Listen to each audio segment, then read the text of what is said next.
Anda kembali di Liputan Metropolis. Persatuan Sepak Bola PSM UIN menggelar turnamen futsal untuk kategori umum di lapangan UIN Raden Patah Palembang. Turnamen ini bertujuan untuk memfasilitasi serta mempererat tali silaturahmi.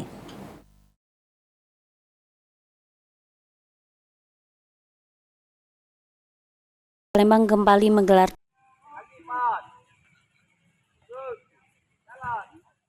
PSM UIN Raden Patah Palembang kembali menggelar turnamen futsal yang merupakan kegiatan rutin setiap tahun. Turnamen ini berlangsung dari tanggal 26 hingga 27 Juni dan diikuti oleh 34 tim. Ketua Pelaksanaan M. Patrahman mengatakan, turnamen ini diadakan untuk memfasilitasi peserta atau atlet yang mengikuti turnamen ini, serta menjalin silaturahmi.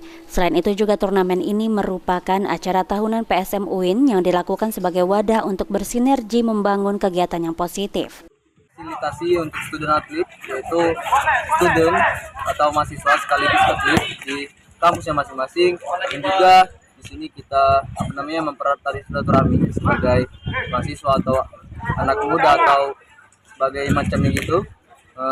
Dan juga di sini kami dari PSM UIN ini mengadakan acara tahunan kami, memang acara tahunan kami, dan juga itu sebagai wadah bagi anggota PSM dan Futsal Raden Patah Palembang ini untuk bersinergi membangun sebuah kegiatan yang positif. Fatur juga berharap kedepannya turnamen ini akan terus berjalan untuk generasi berikutnya, serta menjadi lebih baik lagi untuk masa yang akan datang. Ridho Ilahi, PAL TV.